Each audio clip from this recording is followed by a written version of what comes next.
Fernando. Nós somos o grupo que ficou encarregado de falar sobre as críticas do pós-positivismo. Esse grupo formado por mim, Sandro, por Luiz Otávio, Cauã, Pedro, Olivia, Rian, Eduarda, Sabrina e o Gustavo. Mas antes de falar sobre essas críticas, eu vou explicar um pouco sobre o que é o pós-positivismo, como o grupo que antecedeu a gente falou um pouco. Eu vou falar de uma forma breve e resumida, porque não tem como criticar algo sem você saber o que é, sem explicar o que é. O pós-positivismo é uma corrente filosófica e metodológica que surgiu como uma crítica ao positivismo. Ele é uma corrente que questiona a objetividade e a neutralidade do conhecimento, destacando a importância do contexto da interpretação subjetiva. Ele busca integrar valores e princípios morais na interpretação do direito, mas enfrenta severas críticas que vamos relatar agora. Boa noite. Primeiramente, vamos falar sobre o indeterminismo. O indeterminismo é basicamente a falta de clareza nas normas e que leva a interpretações variáveis. E essa interpretação cabe ao juiz. Por isso que é muito comum a gente ver julgamentos que têm casos semelhantes, mas que no final o resultado é diferente. Boa noite, eu vou falar sobre o subjetivismo. A recessão de valores morais pode resultar em decisões baseadas nas convicções pessoais dos magistrados. Uma situação ilustrativa seria de um juiz que, ao interpretar uma norma sobre direitos humanos, prioriza sua concepção particular de justiça em detrimento da letra da lei. Boa noite, eu vou falar sobre as críticas à condenação.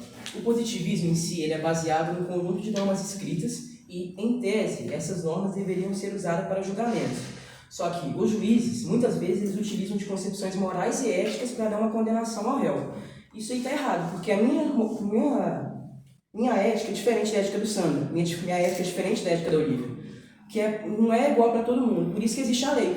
A lei é unificada, não tem você pensar diferente. A lei é isso e isso, não tem como mudar. Então, muitos juízes tomam as decisões baseadas na moral e isso aí acarreta que compromete a legalidade do julgamento e a lei em si. Bom, gente, boa noite. Eu vou falar sobre o decisionismo. Gente, o decisionismo basicamente é a possibilidade dos juízes agirem com a sua vontade pessoal. Isso pode ser observado quando o magistrado ele opta em não aplicar uma norma legal, alegando como argumento que ela é injusta.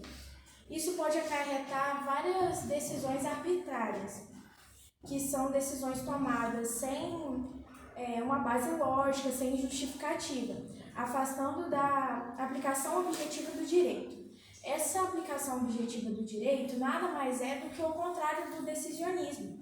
Ela é decidir conforme as normas jurídicas e os princípios legais estabelecidos com fundamentação racional e previsível, sem interferência de juízos subjetivos ou pessoais do magistrado.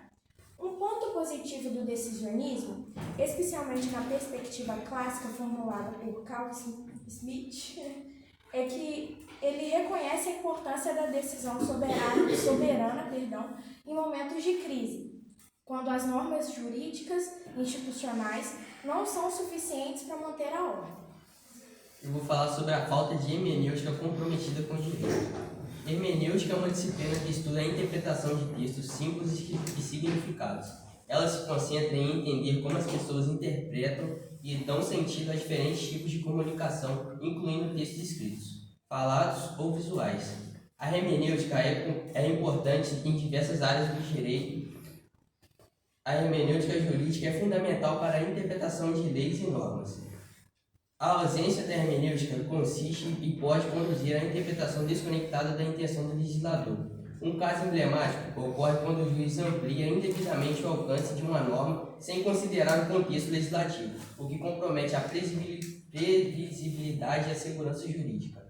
Boa noite, turma. Eu vou falar sobre o ativismo judicial. Bom, o ativismo judicial nada mais é que uma tendência de juízes intervirem em questões que deveriam ser decididas pelo legislativo. Pelo legislador, perdão.